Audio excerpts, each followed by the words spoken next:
Welcome to SETH University. My name is Dr. Sethi Davis, and SETH University aims to collapse the boundaries between the academy and the large world.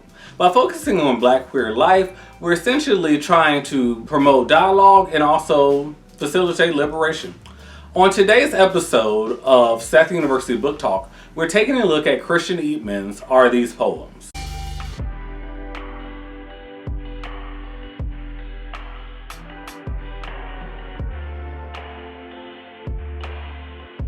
Christian Eatman is a poet, filmmaker, and independent publisher who currently lives in New York City.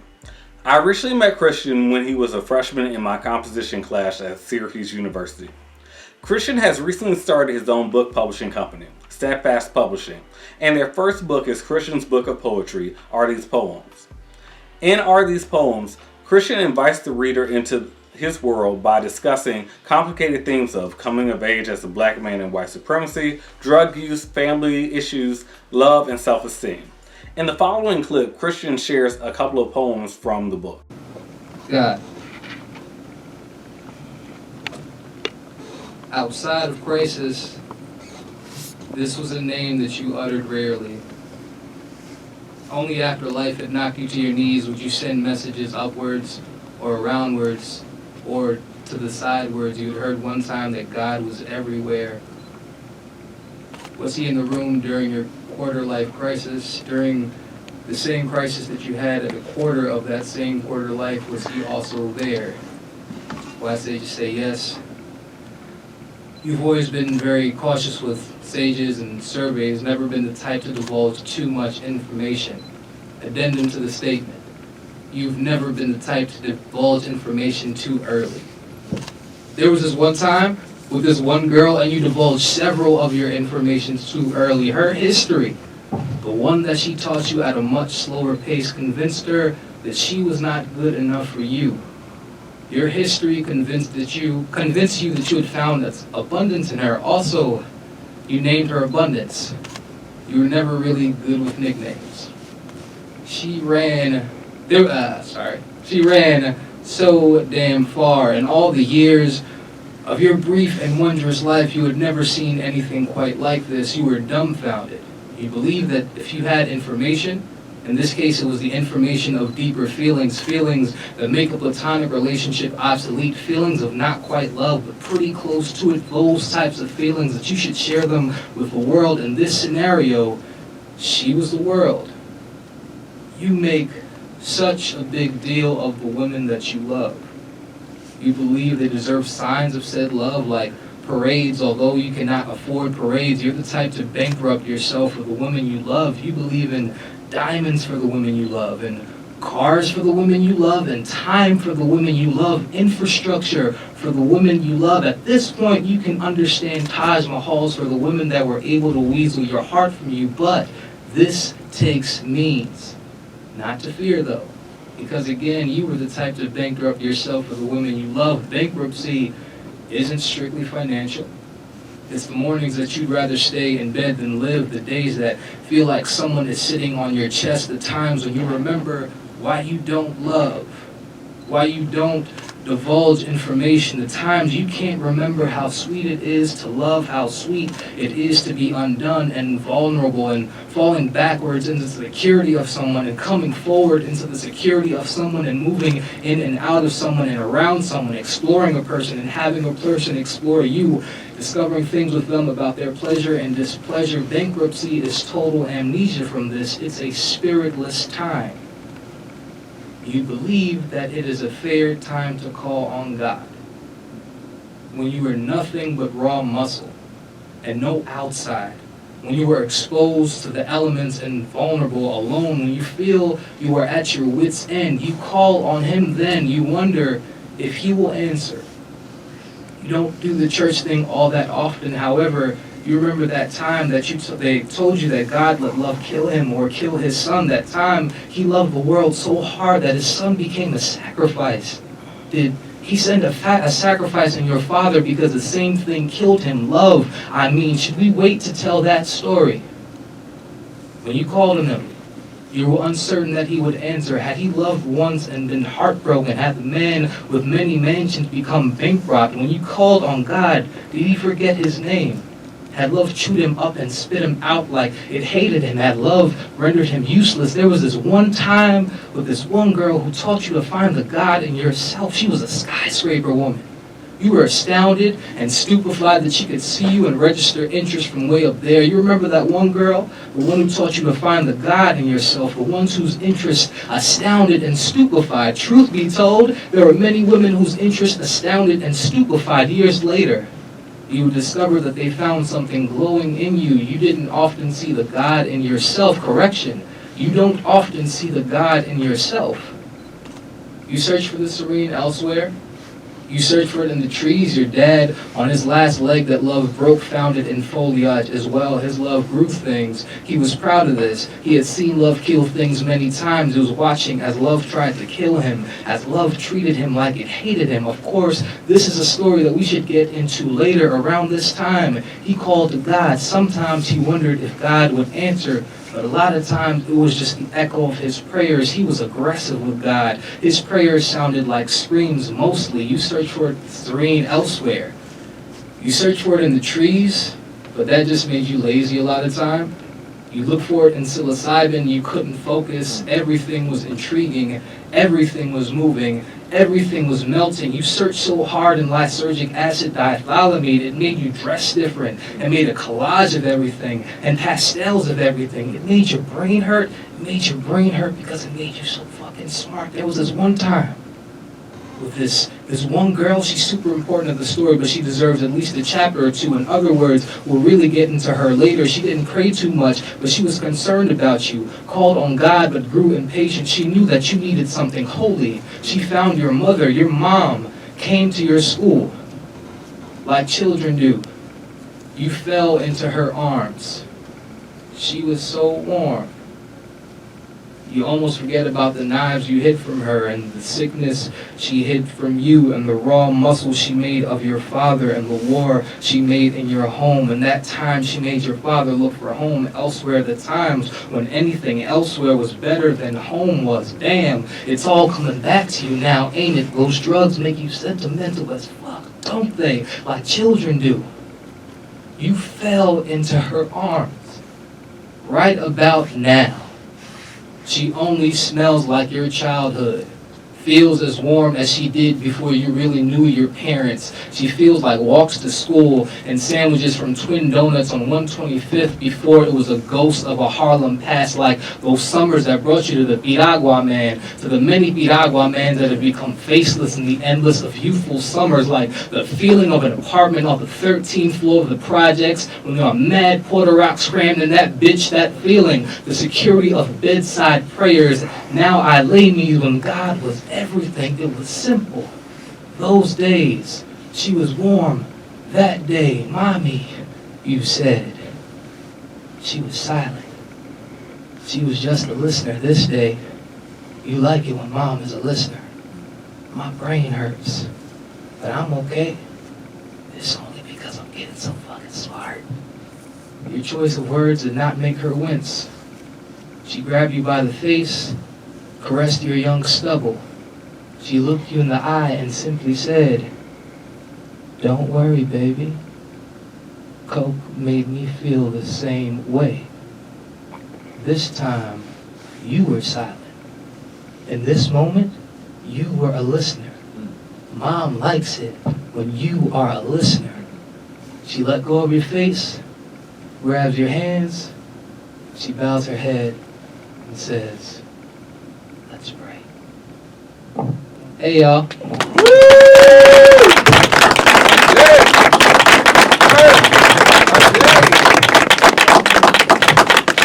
My name is Christian Eatman. Thank y'all so much for coming to the quad tonight. I'm going to read y'all some poems. Wrote this book of poetry this year. It's about 22 poems. It's a pretty heavy piece to start out with. Right. I'm aware of that. But this piece is, or this book as a whole is just one in which I'm trying not to lie. you know, so that's fun. Just being honest with y'all. So y'all like the set? Yeah. All right, cool. Yeah. So I did a little set list, a couple poems that I want to read, some definites. Thanks again so much for coming, y'all. I want to, damn, this is pretty heavy. I want to lighten it up a little bit, or do I? Lay it out. Lay it out. Lay it out. Lay it out. Lay it out. Do your you know, thing. Yeah, let's not lighten it up too early. Or maybe let's see.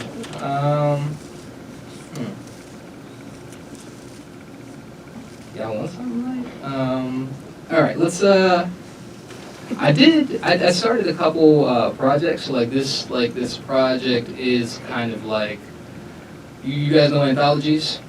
You know, so it's kind of like an anthology of my own work, you know, so it's a little bit of this, a little bit of that, you know, and just kind of all into this one piece. So I started a piece during COVID, and I thought that was going to be my first book that I put out, and it was not. I think that's too depressing to stay in that for too long, so I got maybe 2 or 3 COVID poems in here. But let's mix it up. Let's do praise report. So that one is, a little lighter. Are y'all good with me sitting? Yeah, man. I like this. It feels, praise report. This morning I woke up at 7 a.m. with no alarm. My inside clock's been off, and this skin around me hasn't felt like mine. Felt like I'm along for the ride, like my exit is the passenger door. Felt like I inherited a house I did not have the keys for, like I've been grandfathered in, as if my presence is only ceremony, some ritual your body performs because it's habitual and knows nothing else. Forgot what it felt like to feel like me. The sun came out, like it had something to prove, like it was mad the moon mooches its light, but it won't say nothing, because that's their deal. That's how they move in their relationship. Any complaint would sour the tone of their past years. My grandmother woke up at 4:30 today. Her heart is heavy, and her home is quiet. She woke up at 4:30 to mine through all the pictures she has of him. Etha woke up at 4:30 to wake my cousin at 5. At 5 to post a picture on Facebook of the love of her life, the love she virtually mourned for. She woke up to say, "Baby, I miss you. I don't know life without you, but I'm alive today. I miss you, but I will praise the God you pieced with in the end. I woke up and I can still smell him. The decaying Bible in hand and brute cologne he taught you about. How you learned to smell good before you learned to be honest. You bathed in it, wore it like a badge of honor, held 5 girlfriends in your imagination like you're supposed to, because you're half papi chulo and half nigga. Praise the wisdom that comes late in life when you learn that you are too impatient for one, the laughter that fills the room, and the plea to cling to her like the black on your skin life tries to smack off you, but can't. This ain't no freak accident. God made me this way because I can take the pressure and leave unpressed, like I'm magic, like I'm black magic. Like, the only reason they call this sexy brujeria black magic is because they can't understand it. I woke up today without an alarm but a half-dead arm, because love is so heavy sometimes, especially when it curls into you long before you are ready to sleep. Grateful for the 3 a.m. sex. I am unalert and unsure of whom the initiate was, but heard and remember being a bop. I remember I woke up and put my favorite drawers on and things felt a bit less apocalyptic. I still reek of the too expensive cologne I bought on a day I loved myself. The cologne I wear to charm my dreams. Maybe this is why I remembered them past REM last night. Gratitude for friends who think enough of my mind to have me read their manuscripts. I will move too late on, but rectify through in-depth notes and FaceTime calls, and my mom, and my woman's mom, and how she incubated fingers that would later scratch itches I cannot get to. I woke up today, happy that I forgot about, only to remember the Alabama Shakes and their song Hold On, and holding on to things that they'd have fall through your clammy hands like joy, like hope, like love. I'm grateful for hearing Napalm sing, and that one time her cover of Electric Ladyland made me cry. Taught me that you can stay in love even when the Earth's camera settings are all wonky and tungsten. I woke up in my bed, in my city, with my limbs functioning, and my mind functioning, and my heart replete with function, able to be broken, which proves I am alive, able to heal and pump, which proves I am alive. This is praise, not boasting, grateful for God postponing my success because perhaps it would choke me. I woke up with no alarm in my city, but one surrounded by water, but today will not drown. Yes, the scary epicenter, but when you're the universe's center, heavy is the crown. I woke up today. Y'all could make, y'all don't gotta be quiet. So Christian invited me to help facilitate the question and answer portion of his book talk. Here's a clip from that. So can we start off with like a easy but kind of obvious writer question? Yes. So everyone knows that you are a world famous poet. You know the world around. Wow. Thank you. Clap for that. Let me say something to that real quick. So when Christian asked me to help him moderate this discussion, it was the most flattering thing he could ask because, you know, I got to brag real quick. Christian was in my freshman composition class. Yeah. So now keep in mind, he was already world famous before he had my freshman composition class. But if I can take credit for any part of a little bit of what he's doing, I really appreciate it. But coming back to the question is, the book is titled, Are These Poems? Now keep in mind, like I said, world famous poet. Why would you name the book that? So I was trying to write more prose, honestly. So Joe was in this group. Like I started a writers group. It was me, Juliet, Joe, another one of our friends, and like we were writing scripts and prose, and the prose I was writing still sounded like poetry. You know what I mean? So people were just like, yo, is this a poem? Is this, you know, just like that. It was just kind of it kind of bleeds into whatever work I'm doing. If I'm writing something for church, if I'm, you know, just writing something anywhere, just kind of, yeah. So, yeah, I don't know. I thought it was an interesting title. I thought it was an interesting question that people gave. So I don't know. That's just where I went with it. And I find with black folks and people of color more generally, when it comes to doing writing and doing artwork, that a lot of our skills blend into each other. Mm-hmm. So you may see yourself as one thing, but you end up having talents in another thing just as an artist. So like I definitely feel what you're talking about. Now let's get a little more intimate, because I feel like you were getting intimate with this whole presentation. Because you wanted to challenge telling the truth or challenge being transparent. So one of the things that you had me thinking about are politics of disclosure. And how sometimes when you're writing, it can be a challenge to be 100% honest about on what it is that you're talking about. Like, for instance, you're talking about a lot of family stuff. You know, you're talking about experimenting with a lot of different things. So I'd like you to speak to that. So when you were writing this, I'm not being rude. I just want to get our conversation on live. Okay, sorry. Give him a second so we can get our conversation on live. All right, sorry, y'all. 2022 issues. Politics of disclosure. Politics. That's my big academic term for letting all your business out. Mm-hmm. So why did I want to do that? Was that or what? I want to talk about how. How did I do that? Because I admire my damn self. Like there were moments I was like, well, shit, he said it. You know, it's out there now. We talking about it. So, how did you manage that? It was hard, man. Like there was the book. You know, it starts off with a prayer. It closes with a journal entry. I don't know. Like I feel like I've always admired like my favorite writers.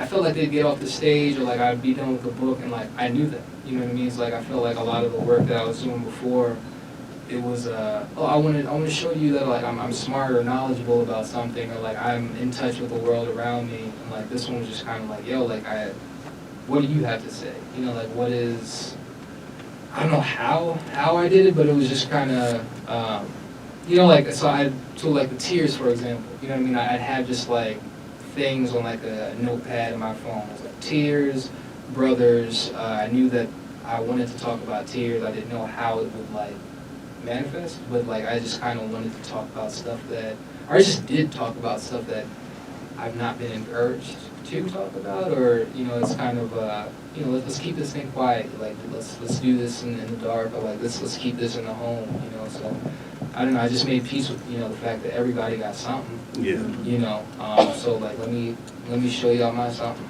You know. And a lot of us got the same shit too. So kind of a part two to that, and then we're going to turn it over to the audience a bit more. Is you have me thinking about also alter egos. For instance, on the cover of the book, it talks about the board is written by Fred Heathen, right? Yes. So can we talk about that? So who is Mr. Fred Heathen? So Fred Heathen came from just like a freestyle. So like the beat in the video is like my brother's beat. So like Shout out. yeah, shouts out Charles. So like I'd sometimes like freestyle over his stuff, or like I think like his like little moniker was like De Janeiro. One like, so if you look at one of the records, like what is it, the Ferranti? It's like the Ferranti teacher. Like I started my Instagram page just trying to be like very low, so it's not even that important. But, yeah, I wasn't trained on how to do all that. Oh yeah, that's cool. But yeah, so Fred Heathen was just kind of like, it sounded cool. Like it just rhymed with what I was saying at the time, and I don't know, he just kind of sounded like a little bit mysterious, you know. So I kind of just was like, okay, cool. If I know there's, there are certain things that I wanted to talk about, or certain like specifically like ghosts, like I felt like Fred was kind of like a vehicle to say things maybe like not as articulately as like I would jump to as like a writer, just kind of like that raw, this raw meat, you know what I mean? Whereas Christian Eatman is like, I might try to be a little bit more political, a little bit more, but Fred kind of just says what I really want to say. Okay, so we're about to turn it over to the audience. Now, let me throw a couple of things out there. I would love for more people to ask questions about ghosts. I would love to hear some questions about Robin Williams up in there and some other inspirations, But of course, it's open to whatever you want to ask. So, does anyone have any questions for Christian, either about the process or about the content? Oh yeah. Now, am I doing the legwork of this? Okay, I'll do it. Okay. All right, my good friend, bro. All right. 6. I want to echo Brother Seth and affirm your brilliance.